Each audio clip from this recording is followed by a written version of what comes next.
जय श्री कृष्णा। राधे राधे दोस्तों, आज की कहानी आपके सोचने के तरीके को बदल देगी। हम अक्सर कुत्तों का नाम तो लेते हैं, लेकिन उनकी असलियत पर शायद ही कभी ध्यान देते होंगे। जब गुस्से में या मजाक करते हुए किसी को गाली देनी होती है तो हम बिना सोचे समझे कुत्ते का नाम ले लेते हैं। क्या कुत्ता सच में इतना तुच्छ है, इतना गया गुजरा है? हमने कभी यह नहीं सोचा कि वह भूखा प्यासा हमारे घर के दरवाजे पर पड़ा रहता है और हम उसे अनदेखा कर देते हैं। लेकिन जब गाली देने की बात आती है तो उसका नाम लेना हम नहीं भूलते। इसलिए आपसे निवेदन है कि बस कुछ मिनट निकालकर इस कहानी को ध्यान से सुनिए।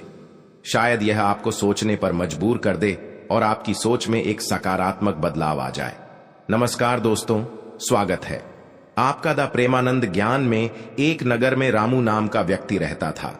एक दिन वो रामू एक महात्मा से मिलने उनके आश्रम पहुंचा। वहां उसने देखा कि महात्मा कुछ लोगों को उपदेश दे रहे थे।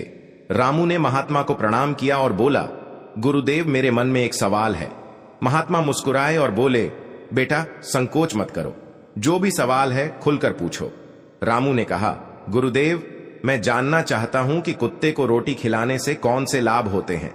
महात्मा ने मुस्कुराते हुए कहा, अगर लोग कुत्ते को रोटी खिलाने के फायदे जान ले तो उनका जीवन सुखमय हो जाएगा।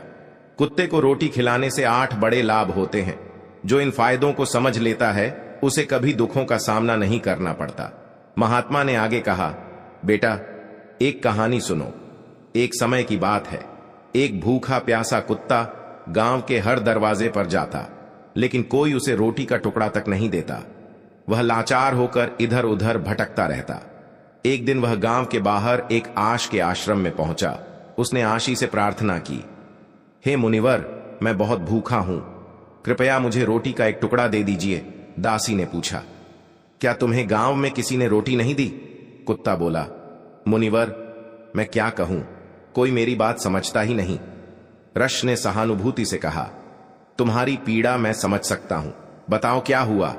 कुत्ते ने कहा, हमारे पास ना घर होता है ना कमाने का कोई साधन। हमें कड़े पहनने या पढ़ने लिखने का ज्ञान नहीं है। सर्दी गर्मी बरसात सब सहन करते हैं, लेकिन मुनिवर हम भी इंसानों की तरह भूख से तड़पते हैं, दर्द से कराहते हैं और दुख में रोते हैं। ईश्वर ने हमें वैसे ही बहुत कष्ट दिए हैं, फिर भी लोग हमें परेशान करने से बाज नहीं आते। हम आपकी तरह मनुष्य नहीं हैं, हम पराधीन जीव हैं। जब हमारा जन्म हुआ उस समय हमारी आंखें और कान बंद थे। हम यह नहीं कह सकते कि हमारे जन्म पर भी वैसा ही जश्न हुआ होगा जैसा आपके जन्म पर होता है। नाच गाना बाजे बजते हैं, खुशी मनाई जाती है। क्या हमारे जन्म पर भी किसी ने खुशी मनाई होगी? जब मैं पैदा हुआ तो मुझे लगा कि मैं किसी बड़े घर में आया हूं, क्योंकि जिस जगह हम थे वह मुझे नरम और सुरक्षित लगी। लेकिन जब हमारी आंखें खुली तो मैंने देखा कि हमारी मां, जिसे आप लोग कुतिया कहते हैं, हमें अपनी छाती से लगाकर एक पुराने कपड़े के ढेर पर लेटी थी। हम 5 भाई थे, बाकी 4 भाई लाल और भूरे रंग के थे। मैं अकेला काले रंग का था। सबसे छोटा और कमजोर भी मैं ही था। हमारी मां हमसे कम ही मिल पाती थी, क्योंकि उसे भी अपने भोजन का इंतजाम करना पड़ता था। अगर वह खुद भूखी रहती तो हमें दूध कैसे पिलाती? एक मां होने के नाते वह हम 5 का ख्याल रखती थी। वह बेचारी दिन भर भोजन की तलाश में इधर उधर भटकती थी, कभी मिल जाता कभी नहीं। रात में वह जाग कर गांव की रखवाली करती थी। कोई अनजान व्यक्ति गांव में घुसने की हिम्मत नहीं करता था। यहां तक कि दूसरे गांव के कुत्ते भी डर के मारे हमारे गांव में नहीं आते थे। अगर किसी किसान के खेत में जानवर घुसकर फसल नष्ट करने की कोशिश करते तो वह उन्हें दौड़कर भगा देती थी। इतना सब करने के बाद भी गांव के लोग हमारी मां को भोजन तक नहीं देते थे। मजबूरी में उसे कभी कभी छीना झपट्टा करनी पड़ती थी। अगर लोग उसे ऐसा करते देख लेते तो लाठी डंडों से पीट कर भगा देते। कई बार तो बेचारी भूखी प्यासी ही रह जाती थी। हे मुनिवर, भूख तो हमें भी आपकी तरह ही लगती है। ऊपर से हमारी मां को हमारी भी चिंता रहती थी। वह हमारी देखभाल के लिए हमेशा परेशान रहती थी।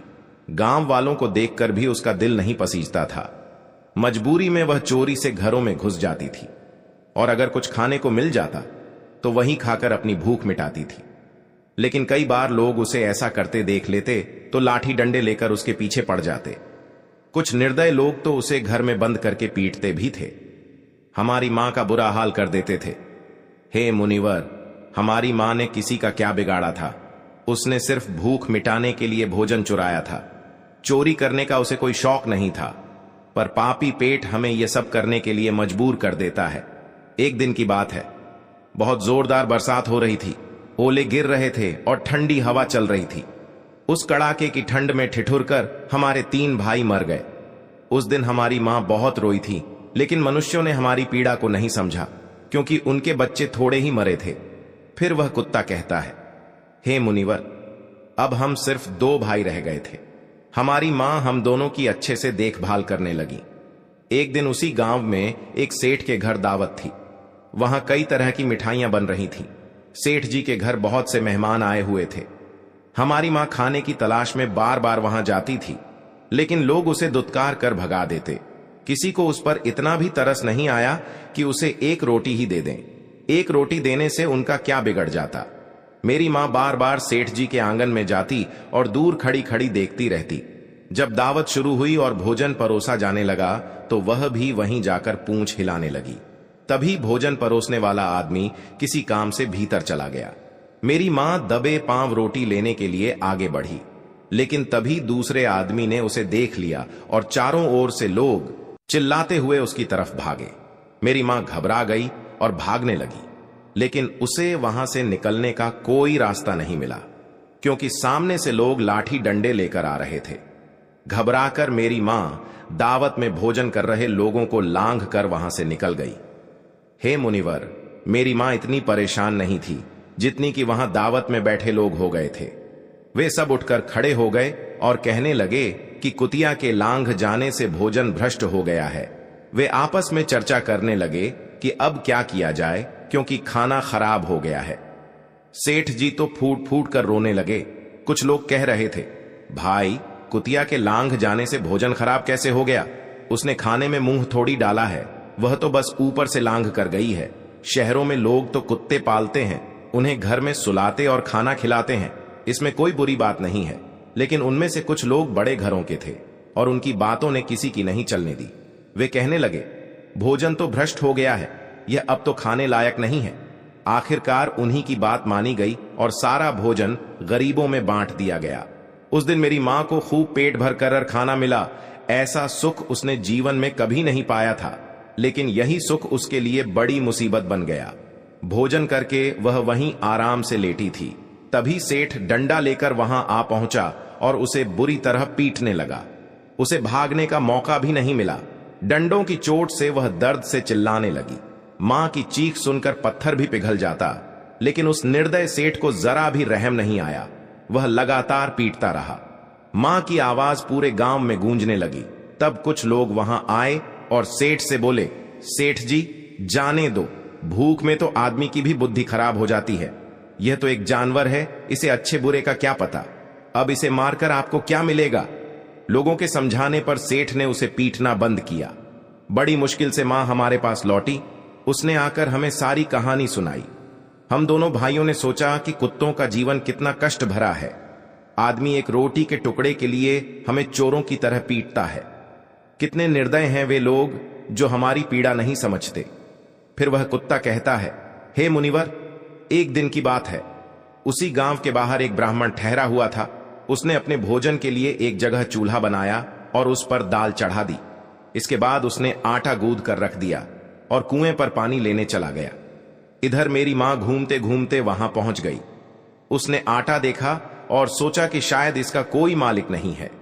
यही सोचकर वह आटा खाने लगी। उधर ब्राह्मण ने कुएं से देखा कि उसकी आटा एक कुतिया खा रही है। वह दुखी होकर रोने लगा, क्योंकि वह भी 2 दिन का भूखा और थका हुआ था। कुछ लोगों ने कहा, अरे ब्राह्मण देवता, इस कुतिया ने आपका भी आटा खराब कर दिया। कल इसने सेठ जी की रसोई भी बिगाड़ दी थी। ब्राह्मण दुखी होकर बोला, भाई, मुझे क्या पता था कि यह दुष्ट कुतिया मेरे आटे के पीछे पड़ी है। फिर ब्राह्मण ने लाठी उठाई और मेरी मां पर टूट पड़ा। मां ठीक से आटा भी नहीं खा पाई थी, लेकिन लाठियों की मार उस पर बरस पड़ी। महीनों तक वह लंगड़ा हुए घूमती रही। तब हमें समझ आया कि आदमी कितना स्वार्थी है। हम उनके लिए कितनी मेहनत करते हैं, उनकी रखवाली करते हैं, लेकिन वे हमारी तकलीफ नहीं समझते। आगे वह कुत्ता कहता है, हे मुनिवर, हमारी सबसे बड़ी गलती यही है कि हम उन्हीं मतलबी इंसानों के अधीन रहना चाहते हैं जो हमें दुख देते हैं, जबकि हमें प्यार और सहानुभूति से देखने वाले भी लोग होते हैं, लेकिन हम उसके कितने काम आते हैं यह हम कभी नहीं जान पाते। भक्तों कुत्ते न केवल हमारे घर की सुरक्षा करते हैं, बल्कि वे हमारे जीवन में कई अन्य सकारात्मक प्रभाव भी डालते हैं, जिनके बारे में बहुत कम लोग जानते हैं। महात्मा ने कहा था कि यदि मनुष्य कुत्ते को रोटी खिलाने के महत्व को समझ ले तो वह जीवन के कई संकटों से बच सकता है। आज मैं आपको बताऊंगा कुत्ते को रोटी खिला के 8 ऐसे लाभ जिन्हें जानकर आप हैरान रह जाएंगे। जब घर में रोटियां बनती हैं तो पुरानी परंपरा के अनुसार पहली रोटी गाय के लिए और आखिरी रोटी कुत्ते के लिए रखी जानी चाहिए। महात्मा का कहना था कि यह नियम भगवान ने बनाए थे, लेकिन आजकल लोग इन नियमों को भूल चुके हैं और इसका नकारात्मक असर उनके जीवन पर पड़ता है। पहला फायदा, कुत्ते को रोटी खिलाने से घर के ग्रह दोष कम हो जाते हैं। महात्मा के अनुसार यदि शनि की महादशा चल रही हो तो कुत्ते को रोटी खिलाने से शनि का प्रभाव कम हो सकता है और व्यक्ति की मुश्किलें आसान हो सकती हैं। दूसरा फायदा, कुत्ते को रोटी खिलाने से आपकी किस्मत चमक सकती है और घर में नकारात्मक ऊर्जा का नाश होता है। तीसरा फायदा, यह एक ऐसा कदम है जो माता लक्ष्मी की कृपा को आकर्षित करता है और घर में कभी धन की कमी नहीं होती। चौथा फायदा, कुत्ते को रोट देने से कर्ज से मुक्ति मिल सकती है और यदि पहले से कर्ज में है तो इससे छुटकारा पाने में मदद मिल सकती है। पांचवा फायदा, जब आप कुत्ते को नियमित रूप से भोजन देते हैं तो यह आपके व्यापार में प्रगति लाता है। छठा फायदा, कुत्ते को रोटी खिलाने से आपकी आयु में वृद्धि होती है और अटका हुआ धन वापस मिल जाता है। सातवां फायदा, कुत्ते को रोटी देने से आपके स्वास्थ्य में सुधार होता है, मानसिक स्थिति भी मजबूत रहे और आप हमेशा ऊर्जावान महसूस करते हैं।